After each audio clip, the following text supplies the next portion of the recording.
అదే RTV app. వార్తల్ని క్షణాల్లో చదివే అవకాశం ఉంటుంది. ఒక న్యూస్ పేపర్, ఒక టెలివిజన్ ఛానల్ మీ చేతుల్లో. మెదక్ పార్లమెంట్ అభ్యర్థి బీఆర్ఎస్ పార్టీ అభ్యర్థి వెంకట్రామరెడ్డికి మద్దతుగా ఈరోజు గజ్వేల్ నియోజకవర్గంలోని కుకునూరుపల్లి మండల్ లగ్డారం గ్రామంలో మనం ఉన్నాం. చెప్పండి, అంటే వెంకట్రామరెడ్డికి ఎందుకు ఓటేయాలి?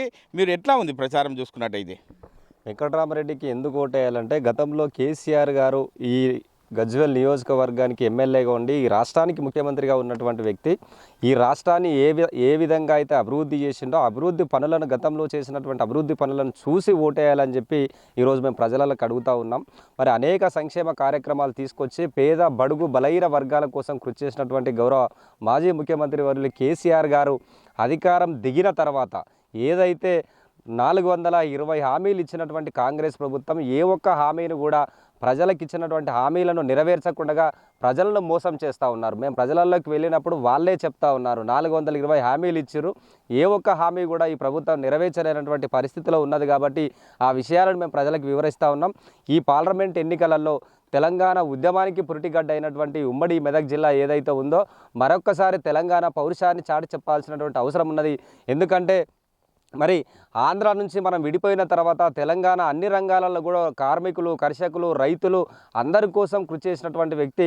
మరి గతంలో రైతు బంధు, రైతు బీమా, ఉచిత కరెంటు, పెన్షన్లు, ప్రాజెక్టులు ఇలా అనేక రకాలుగా ప్రాజెక్టులు నిర్మించి రైతులకు ఉచిత కరెంట్ ఇచ్చి రైతులను రాజులు చేయాలని ఒక లక్ష్యంతోనే గౌరవ ముఖ్యమంత్రి కేసీఆర్ గారు గతంలో పనిచేసినటువంటి విషయాన్ని మేము ప్రజలకు వివరిస్తూ ఉన్నాం.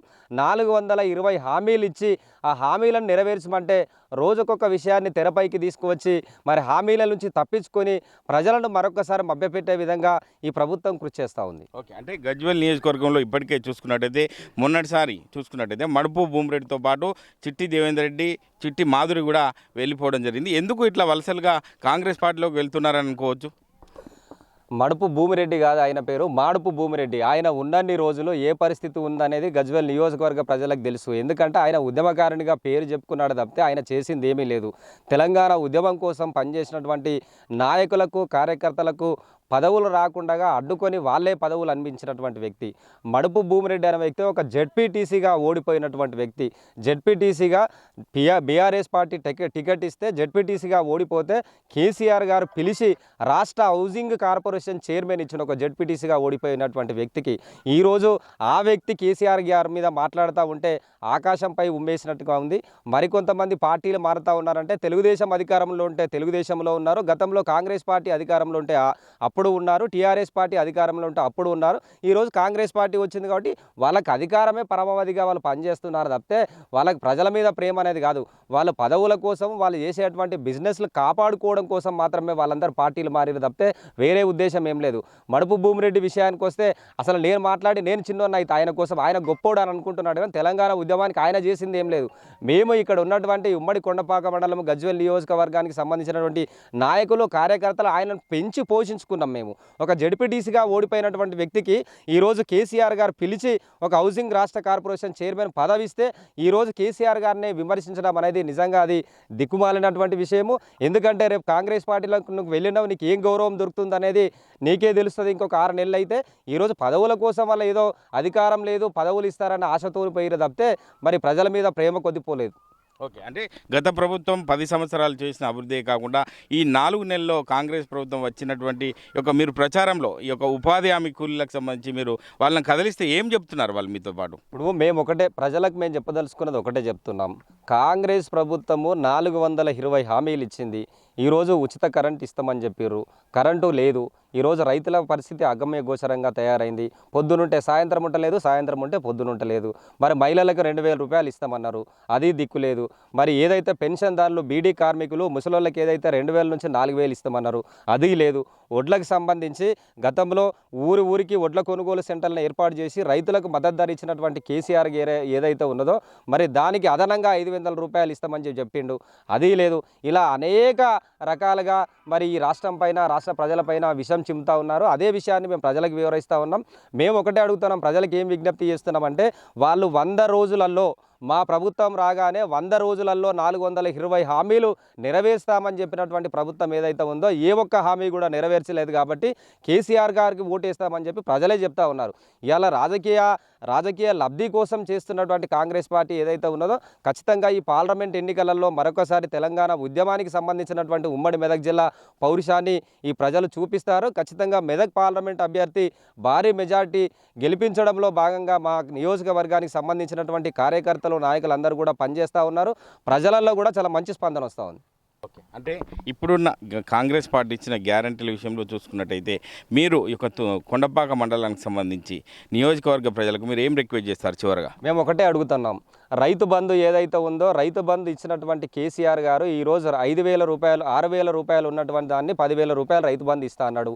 ఇవ్వలేదు కాబట్టి ఇస్తే కాంగ్రెస్కి వేయండి లేకుంటే బీఆర్ఎస్కి వేయండి అని చెప్తున్నాం. అలాగే రైతులకు బోనస్గా 500 రూపాయలు ఇస్తా అని చెప్పారు. ఇస్తే కాంగ్రెస్కి వేయండి లేకుంటే టీఆర్ఎస్ పార్టీకి వేయమంటున్నాం. ఏదైతే పెన్షన్దారులు ముసలోళ్ళు ఉన్నారో వాళ్ళకి 2,000 నుంచి 4,000 రూపాయలు పెన్షన్ చేస్తా అన్నారు. ఒకవేళ 4,000 పెన్షన్ ఇస్తే కాంగ్రెస్కి వేయండి, ఇవ్వకపోతే బీఆర్ఎస్కి వేయండి అని చెప్తా ఉన్నాం. ఈరోజు రైతు బంధు పడనటువంటి వాళ్ళు లక్షలలో ఉన్నారు. రైతు బంధు వస్తే అటేయండి, రైతు బంధు రాకపోతే మాకేయమని చెప్తున్నాం. ఈరోజు 150 కోట్ల రూపాయలు ఈ రాష్ట్రంలో ఉన్నటువంటి గత ముఖ్యమంత్రి కేసీఆర్ గారి నియోజకవర్గాన్ని 150 కోట్ల రూపాయలను శాంక్షన్ చేసి ఉంటే ఆ నిధులను మళ్లించి కొడంగల్కు తీసుకుపోయినటువంటి విషయాన్ని ప్రజలకు మేము వివరిస్తూ ఉన్నాం. ఏదైనా గత ప్రభుత్వం ఇచ్చినటువంటి అభివృద్ధి కార్యక్రమాలను యథావిధిగా కొనసాగించాల్సినటువంటి అవసరం ఉన్నది. కానీ నిధులు మంజూరైనటువంటి వాటిని మరి మళ్లించే ప్రయత్నం చేస్తూ ఉన్నారు. కాబట్టి మన నియోజకవర్గాన్ని అన్ని రంగాలలో అనగదొక్కాలన్న ప్రయత్నం ఏదైతే చేస్తూ ఉన్నారో మరి ఓటు ద్వారా ఈ నియోజకవర్గ ప్రజలు బుద్ధి చెప్పాల్సినటువంటి అవసరం ఉంది. కొన్ని గతంలోనే కేసీఆర్ గారి మీద మరి కాంగ్రెస్ పార్టీకి సంబంధించినటువంటి నాయకులు ఏం ప్రచారం చేశారంటే మరి గజ్వేల్కి సిద్దిపేటకే నిధులు పోతాయని చెప్తా ఉన్నారు. మరి ఈరోజు ఏమంటున్నారు, మరి గజ్వేల్లో అభివృద్ధి లేదు, అభివృద్ధి మేం చేస్తామంటున్నారు. అంటే గతంలో చేసినటువంటి అభివృద్ధికి నిధులను తీసుకువెళ్ళడంలో మీరు ఏ రకంగా అభివృద్ధి చేస్తారు? ఈ నియోజకవర్గాన్ని ఈ పార్లమెంటు నియోజకవర్గంతో పాటు ఈ రాష్ట్రాన్ని అన్ని రంగాల్లో అభివృద్ధి చేసినటువంటి ఘనత కేసీఆర్ గారిది. కాబట్టి మళ్ళీ ఒకసారి కేసీఆర్ గారి నాయకత్వంలో మరి 16కు 16 ఎంపీ సీట్లలో కనుక మెజారిటీ ఎంపీ సీట్లు గెలిస్తే కేంద్రం మెడలు వంచి రాష్ట్రానికి రావాల్సినటువంటి అభివృద్ధి కార్యక్రమాలను తీసుకురావడానికి అవకాశం ఉంటుంది. కాబట్టి ఖచ్చితంగా రాబోయే కాలంలో కేసీఆర్ గారు ముఖ్య భూమిక పోషిస్తారు. నాకు తెలిసి కాంగ్రెస్ ప్రభుత్వము ఎక్కువ రోజులు ప్రభుత్వంలో ఉండేటువంటి అవకాశాలు లేదు. ఎందుకంటే వాళ్ళ దాంట్లో వాళ్ళకే ఇప్పుడు కుమ్ములాటలు ఎక్కువైపోయినాయి. ఖచ్చితంగా రేపు కేంద్రంలో కనుక బీజేపీ నాయకులే చెప్తా ఉన్నారు, కేంద్రంలో బీజేపీ వస్తే ఖచ్చితంగా మేము ప్రభుత్వాన్ని పడగొడతామని చెప్పి. ఇప్పుడు ఆ కాంగ్రెస్ పార్టీలో ఉన్నటువంటి ఒక మంత్రికి కనీసము ప్రభుత్వం మీద అవగాహన లేకుండా ఉన్నది. కాబట్టి ఖచ్చితంగా రేపు రాబోయే 6 నెలల సంవత్సర కాలంలో కీలక మలుపు తిరగడం ఖాయం. మళ్ళీ ఒకసారి కేసీఆర్ గారు కీలక భూమిక పోషించి తెలంగాణ ప్రజల పక్షాన నిలబడి సంక్షేమ కార్యక్రమాల్ని ముందుకు తీసుకోవడానికి ఖచ్చితంగా కృషి చేస్తారు. అంటే ఇక్కడున్న పరిస్థితులను బట్టి చూసుకున్నట్టయితే గత 10 సంవత్సరాల్లో చేసినట్టు అభివృద్ధి యొక్క ముందుకెళ్తుంది తప్ప 4 నెలల్లో కాంగ్రెస్ పార్టీ చేసింది ఏం లేదు. ఇచ్చిన హామీలను నెరవేర్చినట్లయితే ప్రజల నుంచి వాళ్ళకి స్పందన ఉంటుంది తప్ప రాబోయే రోజుల్లో బీఆర్ఎస్ పార్టీ మళ్ళీ విజయకేతం వేయడానికి ఈ యొక్క పార్లమెంట్ ఎన్నికల్లో మేము సత్తా చాటుతామని చెప్పి ఈ యొక్క బీఆర్ఎస్ రాష్ట్ర నాయకులు దేవి రవీందర్ చెప్తున్నారు. కెమెరామెన్ ఎల్లోర్తో మహేష్, RTV, ఉమ్మడి మెదక్ జిల్లా. మరిన్ని వీడియోస్ కోసం ఛానల్ ని సబ్స్క్రైబ్ చేయండి. లేటెస్ట్ అప్డేట్స్ కోసం వాట్సాప్ ఛానల్ ని ఫాలో చేయండి. అండ్ లింక్ డిస్క్రిప్షన్ లో ఉంది.